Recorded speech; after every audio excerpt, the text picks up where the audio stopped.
Welcome to Coruzant Technologies, home of the Digital Executive Podcast. Welcome to the Digital Executive.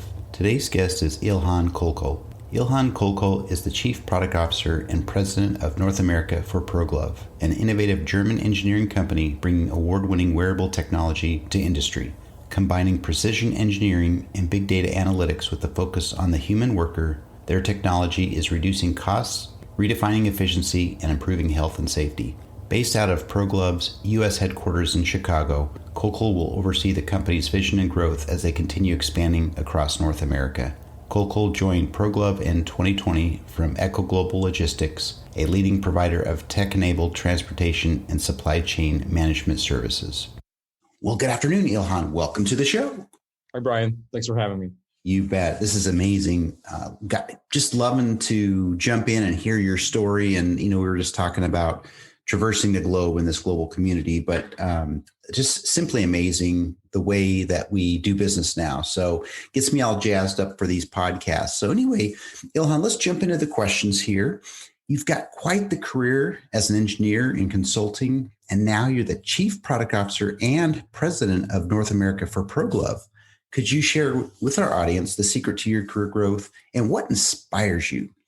I'll start with what inspires me as a product leader and as someone who has spent most of his career in product. I think the biggest inspiration comes from a product coming together and accomplishing user delight, accomplishing commercial success. I think that to me is always the best moment that I look for when you've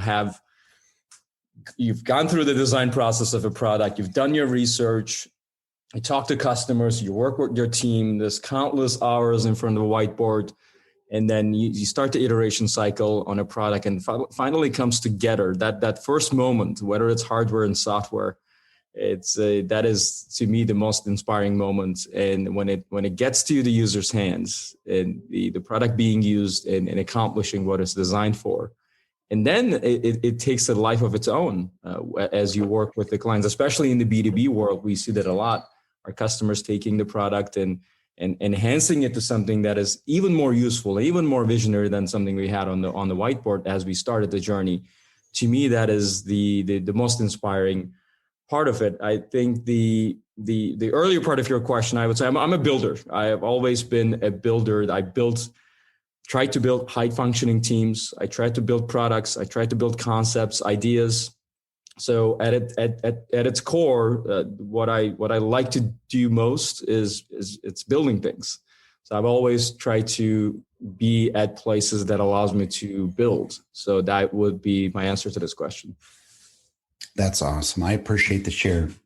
And you're absolutely right. I've talked with many guests and actually wrote about this, about the customer experience. And you're right. Putting that art, as I would call it, the product in the customer's hands is like giving them a gift. And that puts a smile on my face as well. So definitely appreciate the share on that, Ilhan.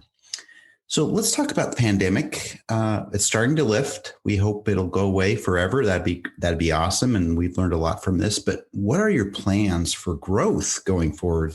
And will it be any different than the last 14 months? I think it'll be different. And a lot of learned lessons, how we work with one another, how we interact with one another. There's the human side of all this. And I think we're all going through it. So I don't need to mention that.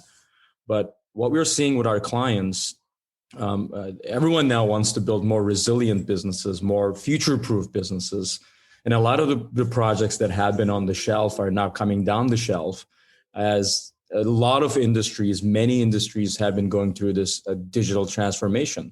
So I think this is going to definitely expedite that process for so many clients. And we're seeing a lot of requests. Normally, our product offering is a part of an efficiency play or part of a larger initiative of a transformation. So what we're doing with our clients more after, especially in this phase right now, I would call post-pandemic, it might be a little too early in global terms, but in that sense, we're taking definitely even more partnerly approach where we realize that we are a part of a bigger initiative and we have to do more for our clients to solutionize what they're trying to do in the bigger picture. So I think that is the biggest difference, especially a company like us, a young, growing company that is at its scale-up phase. We're no longer a startup after raising Series B and accomplishing a lot of market share. What we are seeing right now is that a lot of our clients are taking the full advantage of us being a smaller organization that has velocity. So we're bringing that to the table and truly enjoying that we could be this partner to our customers, where we can bring this transformation play to them, and our size and our ability to quickly build things can help them build more resilient and future-proof businesses. You're absolutely right. And I think because of this pandemic, we've learned a lot. There's obviously been some wins and some losses during this, but I think the big win and the silver lining in this whole pandemic was we were able to innovate and bring better products to the customers even faster. So Ilhan, I appreciate the share on that. So Ilhan, let's talk about technology. This is a technology platform. You're obviously leveraging some new and emerging tech within your tech stack. Is there anything you might be able to share with us today? Absolutely. At ProGlove, what we built originally, and this is still the flagship of our product portfolio, is world's lightest, smallest barcode scanner. So it is the size of a matchbox, and it's variable. So the users put it on the back of their hands through a sleeve that we also have designed. And so that the biggest value prop there is that the workers' hands are free. And this is priceless at a shop floor, in an industrial setting. Whether you're picking, sorting, packaging things, whether you're assembling or picking up parts, having the workers' hands free is the first thing that we offer to the market when ProGlove started 6-7 years ago.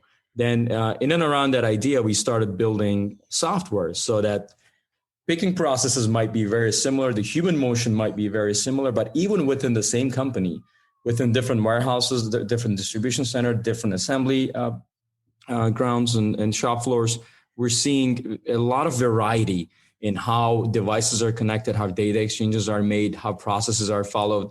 So we started building software so that our barcode scanners work in the ecosystem that they're implemented in an easy way, in a plug and play way. So that got us into writing software, because no one scans for a living. Barcode scanning is always perceived as a non-value part of a bigger process. So the need is always to eliminate scanning. So it is a little bit interesting concept that we actually try to eliminate the need for it in one way by building barcode scanners that are not being held, because picking up like the regular scanners that you would see in a supermarket and such is it takes up to 6 seconds to lift the scanner, scan something, and put it back on. But if you have it on your hand with the design, that unique design that we have, you really minimize that to a second and a half. And if imagine you're picking up 1,000 parts a day, 2,000 parts, 3,000 parts a day, it saves a lot. So as a part of making this value prop work, we started writing software, as I mentioned. Now that software is expanding into the domain of process analytics, because our scanners being worn by the human worker at any given time gives us the advantage to actually collect additional data around the worker and virtualize that. So that is, and I have to note that, I have to emphasize that data is anonymized. We really value the human and the privacy of the worker, so that the moment that data leaves the human worker, it becomes anonymized on our platform, and then we can build process analytics. So we've built, using this foundation, built almost a digital industrial engineer, I would say, that could conduct time and motion studies, that could conduct optimization projects, that helps with your layout, that helps with your efficiency, that helps with your throughput. So as an extension of that, now we're in a phase to take it to an even further level, where we are going to build human digital twins for pharmaceuticals, for medical reasons and such. We might be a little bit far away from building human digital twins. It's still not sci-fi. I think it's going to happen in the very near future. But for those purposes, it might be a little bit of like additional layers of innovation and iteration needs to happen. But in the industrial setting, it is entirely possible right now to build human digital twins, so you can simulate all the processes that are happening on the shop floor and go for micro efficiencies.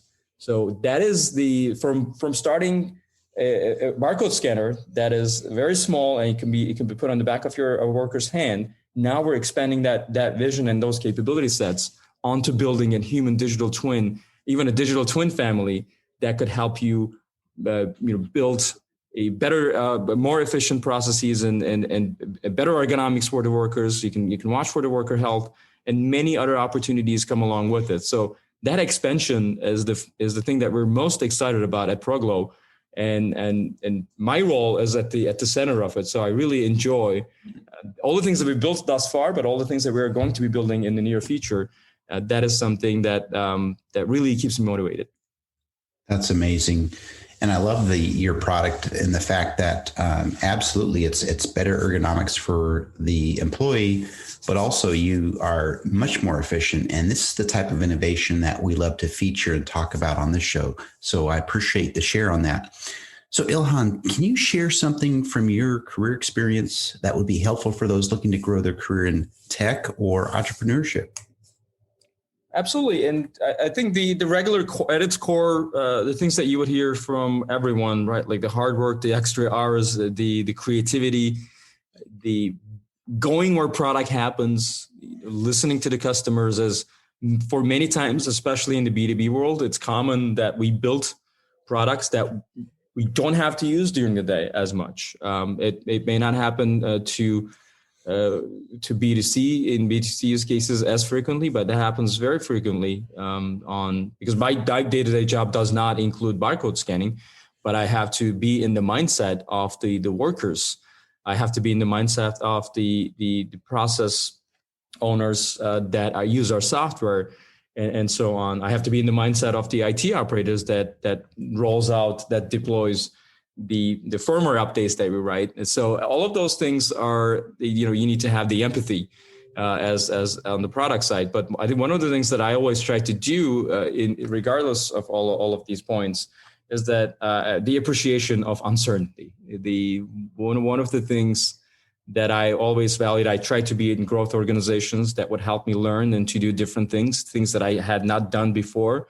That really, helped my career grow, but also I learned a ton of things in all different contexts. But the appreciation of uncertainty and not, my previous job before I joined ProGlove was like, I loved my job. It was a really great environment. Everything is going well, but that too much comfort and being able to, that feeling of like, this is really good. Was something that actually I find discomfort in at the end. And I thought that, at this time, I need to walk away and try to get into a new journey that has a lot of unknowns for me, a lot of uncertainties for me. So that would be my point, that as product, my day-to-day includes a lot of uncertainties that I need to help solve on the behalf of clients to be able to build products. But I kind of applied that theme to my career as well. And I had really, really good experiences overall. So, just leaving the comfort zone and appreciation of uncertainty would be, the points that I like to make on this. Great. You're absolutely right. And I've heard that so many times is, getting out of that comfort zone. And that's where change really happens. Good change, true change happens, getting out of the comfort zone. So Ilhan, I do appreciate that. And Ilhan, it was a pleasure having you on today, and I look forward to speaking with you real soon. Likewise, Brian. Thank you so much. Bye for now.